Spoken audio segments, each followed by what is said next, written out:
Have you read the transcript to the ex parte meeting? Yes. I'm not sure if that is already an exhibit in this case, Your Honor. It is. It's a part of the record as a transcript. Okay. It's been filed in the Odyssey into the case. Okay. So I don't think it needs to be an exhibit unless you want to make it exhibit for the purposes of this hearing, but it's in the record. Okay. I'll just be referring to that transcript. So have you read the transcript from the June 10th ex parte meeting? Yes. And does that reflect everything that occurred the morning of June the 10th during the course of your meeting? I believe that was in chambers. Is that correct? That was compound. Was that meeting in chambers? Where did that meeting take place? In chambers. In chambers. And was the ex parte transcript that you read a complete recording of absolutely everything that took place in chambers that morning? No.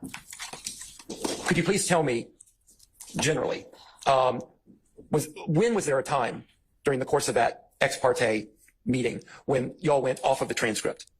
Clarify what you mean by that, when y'all went off. Was there a break in the proceedings at some point on the morning of June the 10th? Multiple breaks? Yes. And during one of those breaks, did you have occasion to speak to Mr. Copeland with someone else, someone from the states, the state present in the room? Yes. And when you had that conversation, that was off the record. That was without the transcript being transcribed. Yes. Let's clarify who is in the room at this point in time. Okay. Who is in the room? And again, let me just make clear on this. I only want you to speak about conversations that you had with Mr. Copeland that are not privileged, where, for example, someone from the state was in the room. Do you understand? For sure. Okay. When there was a portion of that meeting that was not recorded on transcript, who was in the room? Myself, Mr. Copeland, and Simone Hilton. Who else? If anyone. I don't know, all the deputies. But were there deputies in the room as well? Yes. Do you remember how many? 4. Okay. Anyone else other than the deputies and the 3 people you just named? Investigator Hamilton and maybe another investigator from the state. Okay. Approximately how long was that? Hang on a second. Was the court reporter in the room? I don't know. I don't recall. I can't remember. And at what point during the meeting did this allegedly occur? Towards the end. If you had a copy of the transcript in front of you, could you show me where? Like, I can get close, Judge. Okay. Do you have a copy for her? I don't have. Does anyone have a copy? I do not have a copy. Mine just disappeared. I don't know where mine went. Max, do you have one?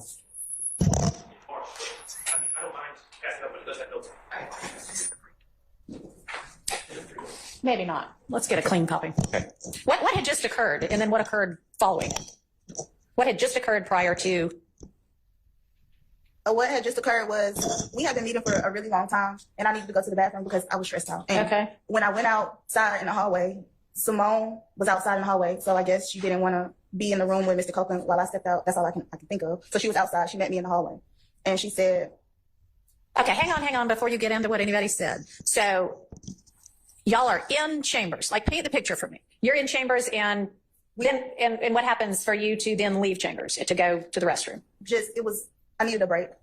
Okay, and so you leave chambers. Yes. And Miss Hilton leaves chambers. I don't know when she left because when I left, she was still in there. But when I came from the bathroom, she was in the hallway. Okay, when you left chambers to go to the restroom, who was in chambers at the time that you left?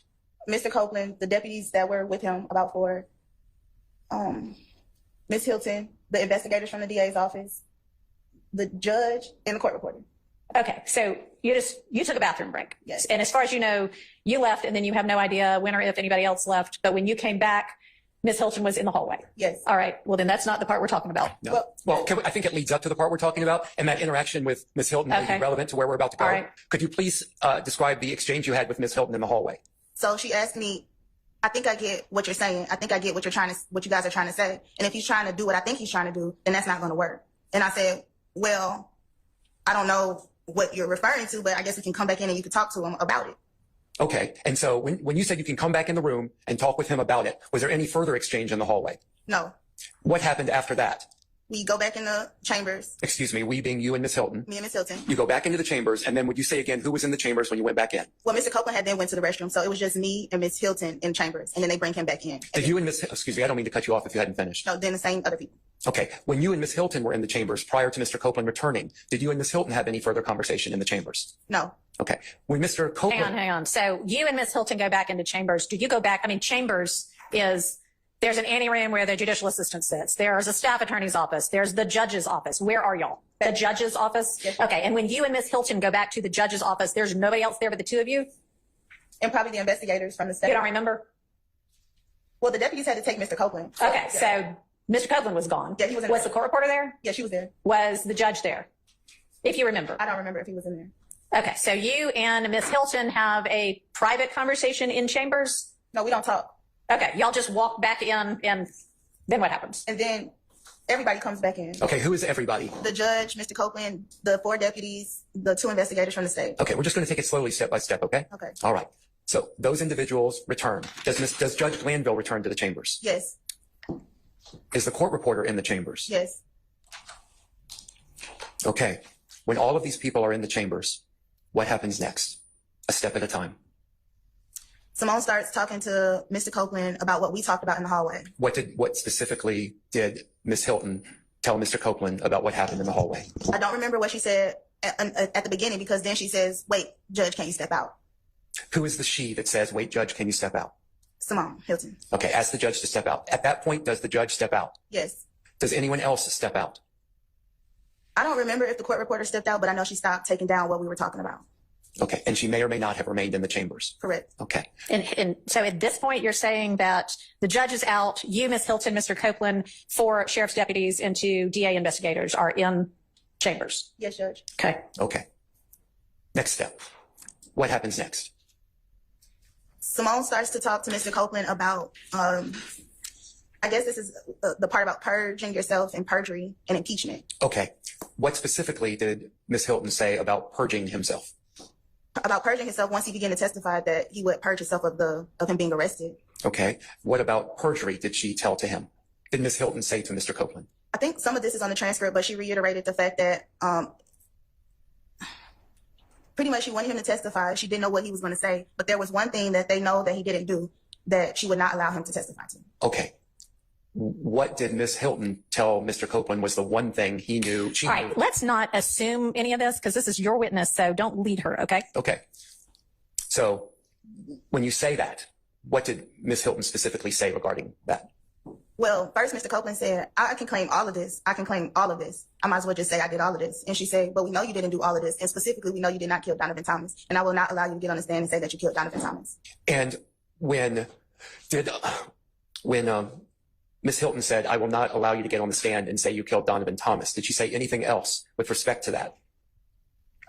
Pretty much, I was explaining to Mr. Copeland about independent evidence because she said if she had any independent evidence to prove that he was lying about anything, she would just use his statement to impeach him. But she would not necessarily press charges against him for perjury. But she said that if he said this thing, this one particular thing, which was the unaliving of Donovan Thomas, that she may move forward with perjury. And Mr. Copeland says, well, it's not just about me knowing who killed him, but it's about, I know more about that infinity, and I know something about somebody who's not even on trial. Okay, I'm going to stop you there a second because there's a lot to unpack, okay?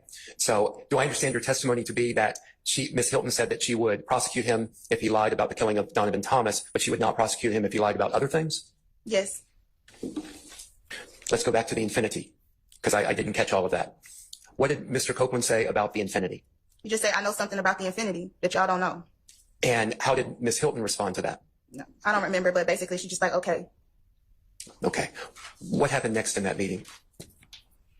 Oh, can I stop you a second? Had Judge Glanville re-entered the chambers where you were at this point? No. Okay. Please continue. What happened after the comment from Mr. Copeland about the infinity? I think that, she really didn't say anything about it. She just kept moving forward with explaining to him about she wasn't going to go for that lie about the unaliving of Donovan Thomas, but whatever else you lie about, I'll just use it as impeachment. And that conversation went on for about 5 minutes or so, maybe a little bit more. I don't know. At this point, we've been in there for 2 hours. And they gave me a second to talk to Mr. Copeland, and then I was in. Okay. Who gave you a second to talk to Mr. Copeland? I guess Simone. Did Simone Hilton remain in the room while you spoke to Mr. Copeland? Yes, but she couldn't hear what we were saying. Why do you believe she couldn't hear what you were saying? She couldn't. I know because we were whispering we scooted away from her, and we just kind of whispered in each other's ear. Okay. Is there anything else that happened during the course of this meeting where Judge Glanville was not in the room that you haven't told us this morning?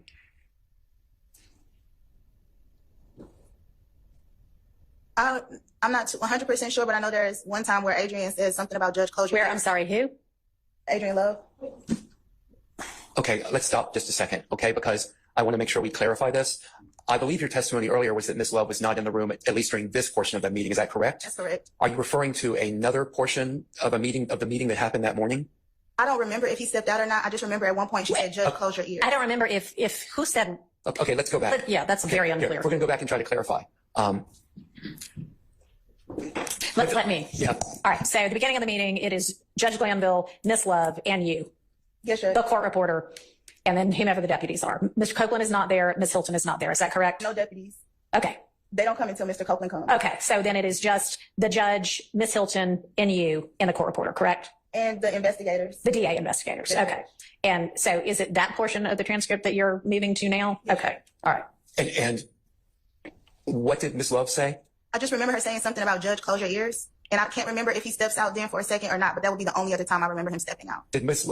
What did Ms. Love say after Ms. Love said, Judge, close your ears? I don't remember. You don't remember? Okay. So we discussed that one portion of the morning where the judge was not in the chambers. Was there another time that morning, other than that one time we've been discussing, was there another time that morning where the judge was not in the chambers, but there was a conversation among you, Mr. Copeland, and someone from the prosecutor's team? No. Okay, that's the only time. Yes. Okay, I don't have any further questions. All right. Does any other defense attorney have questions for Ms. Bumpus? And we have a copy of the transcript now if anybody needs it. A clean copy. Yeah. It's sitting right up here. Oh, I'm sorry.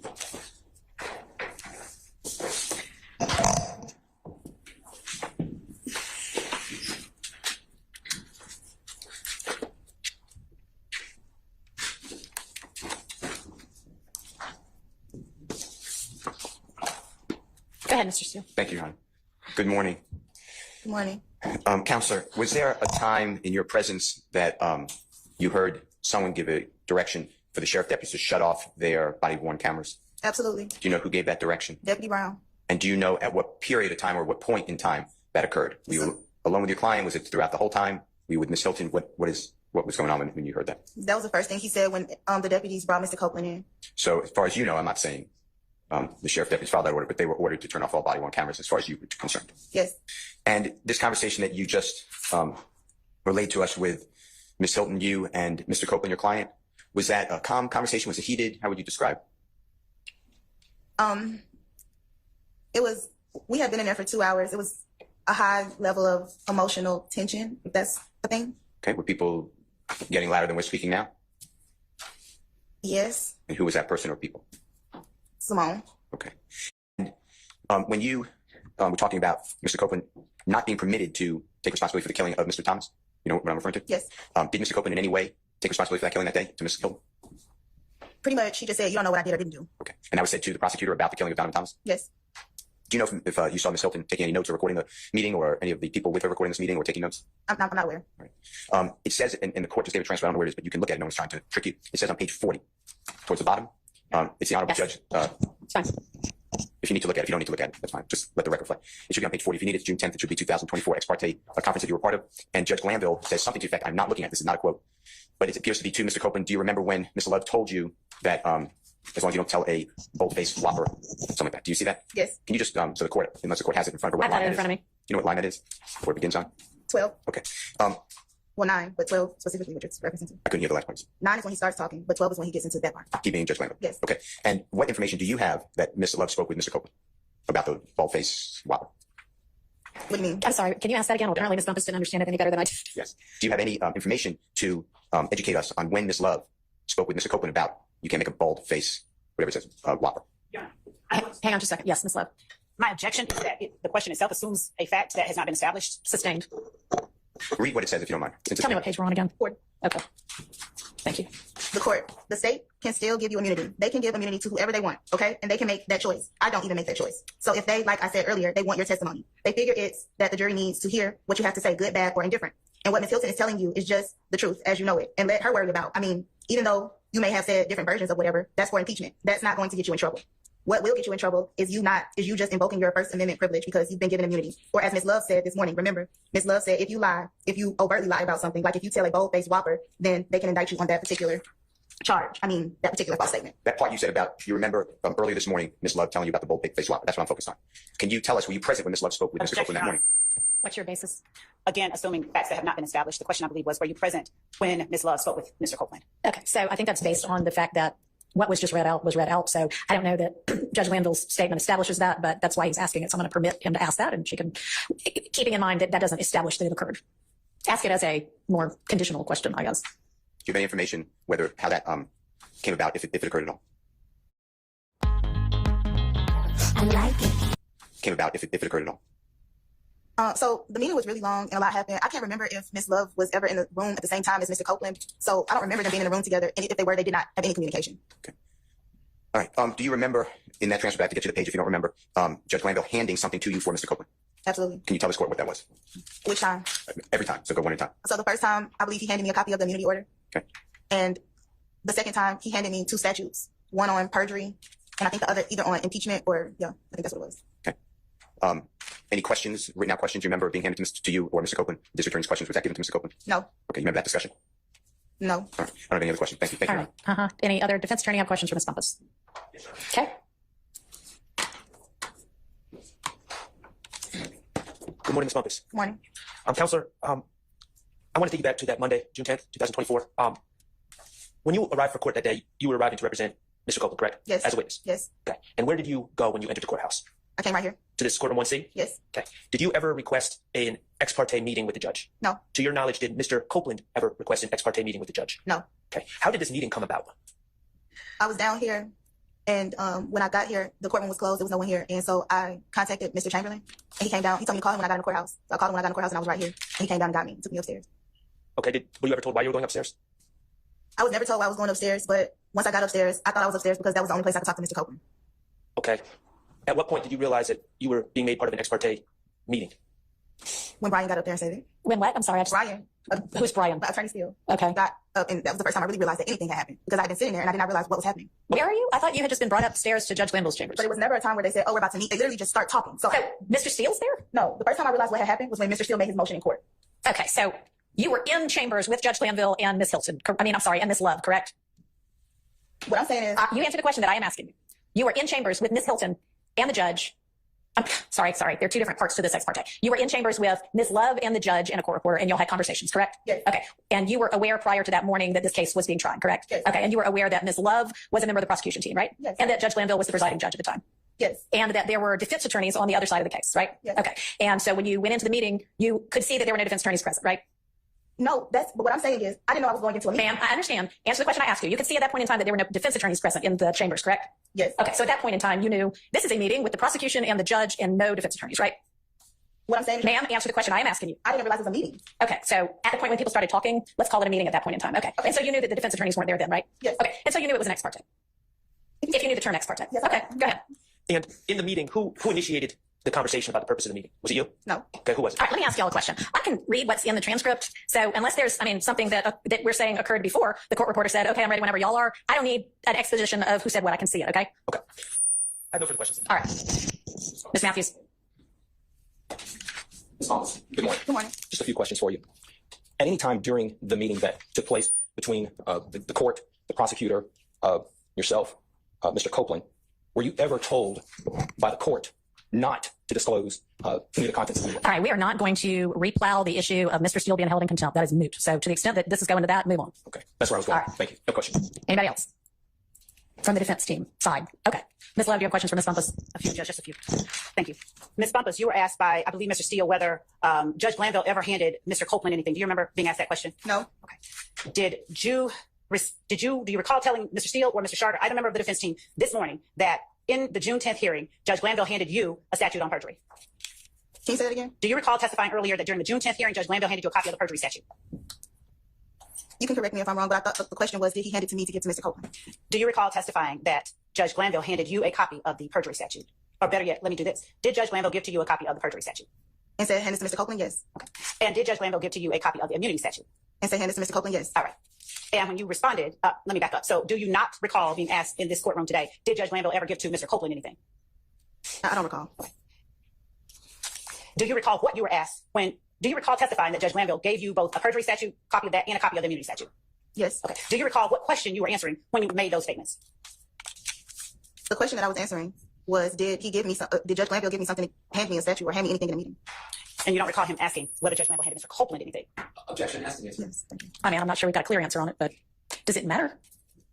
If she, there's a reason that I'm asking the All question. right, well, go ahead. You can ask it again because I don't think anybody's clear on it yet. Do you recall being asked today whether Judge Glanville ever handed Mr. Copeland anything? I believe that I just stated that he handed me two things. Ms. Bumpus, I don't think she's asking you about what happened. I think she's for some reason asking you about the question that was asked to you on direct. Do you recall being asked Judge Glanville gave Mr. Copeland anything? I don't recall. Okay.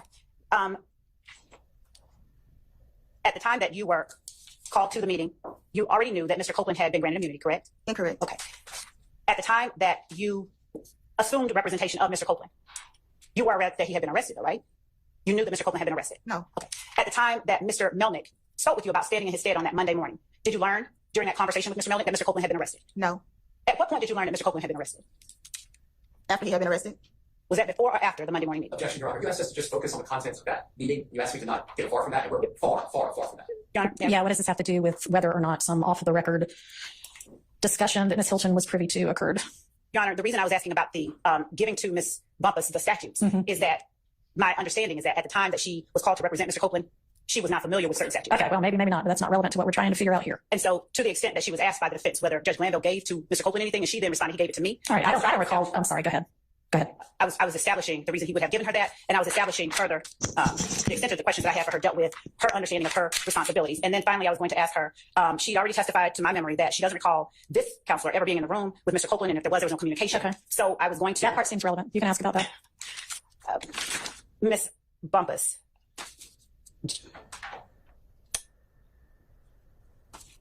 do you have any memory of Ms. Hilton and me being in the room while you were in the room with Mr. Copeland? I have some memory of all of us being in the room for a very brief moment of time. When you say all of us, who is all of us? You just asked me, do I have any memory of you, Ms. Hilton, and Mr. Copeland being in the room? I remember at one point you came back, but I can't remember exactly what happened while you were there. Is it your recollection that I was there when Mr. Copeland first came into the room? No. And when you say you remember that I came back, where is it that you're remembering that I came back to? I don't remember. Maybe it's when Ms. Hilton came back. But at one point, all three of us were in the room. It was all three of us. Me, Ms. Hilton, and Ms. Love. In chambers. In chambers. Was Mr. Copeland in the room? I don't remember. I just said I don't remember. Well, I mean, it's kind of important. We're relying on your memory for certain things. So were there deputies in the room then? What I'm saying is if Mr. Copeland was ever in the room with Adrian Love, then it wasn't a long, extended amount of time, and I don't think there was any communication. I remember that Simone left, and it was just me, Adrian Love, and the judge and the court reporter. All right, so your recollection is that at the beginning of the meeting, before Mr. Copeland ever arrived for the first, when he ever arrived with the deputies, that there was a point in time when the judge, Ms. Love, Ms. Hilton, and you were in chambers? There was a point in time where Ms. Love and Ms. Hilton were in chambers with me. I cannot affirmatively say whether Mr. Copeland was there or not, but there was at least 2 minutes of us all being there together.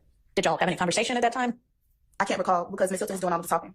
I honestly believe it was when Ms. Hilton left, or at the beginning, when we first got in chambers, when we were in not the judge's office, but all of us were there. Antechambers, like outside of chambers, but inside of the door. Yes. Who is all of us? Simone Hilton, Adrian Love, me, Investigator Hamilton. Mr. Chamberlain was in and out. The judge was in and out talking to us, and that was it. In and out talking to you about anything substantive? No, Judge. Okay. All right, so y'all are all out where the JA, the judicial assistant, sits at first. Okay, we'll call that the antechambers, ANTE chambers. So when is it that any of you go back into Judge Glanville's actual chambers, his office? Adrian Love says, Judge, can we talk to you for a second in chambers? Okay, and who goes then? Just me, her, Adrian Love, and Judge Glanville and the court reporter. Okay. Go ahead, Ms. Love, if you had anything else. Thank you. Ms. Bumpus, there were investigators present or no when you, me, Judge, the court reporter first went back? I can't remember. Do you recall a comment from either the court reporter or the judge just joking about the fact that I'm not allowed to go anywhere without the investigators? No. And when you say that we went into the chambers, you, me, the court reporter, Judge Glanville, was Judge Glanville's deputy there? Yes. I guess if he's a deputy, I don't know. Which one? Which person was there for Judge Glanville? Which sheriff's office personnel? Do you remember? No. And where was that person situated when you, me, Judge Glanville, the court reporter, went into chambers? I have no idea. That person was in chambers with the 4 of us, 5 of us? I don't remember. At some points, I don't remember about when he was walking in and out.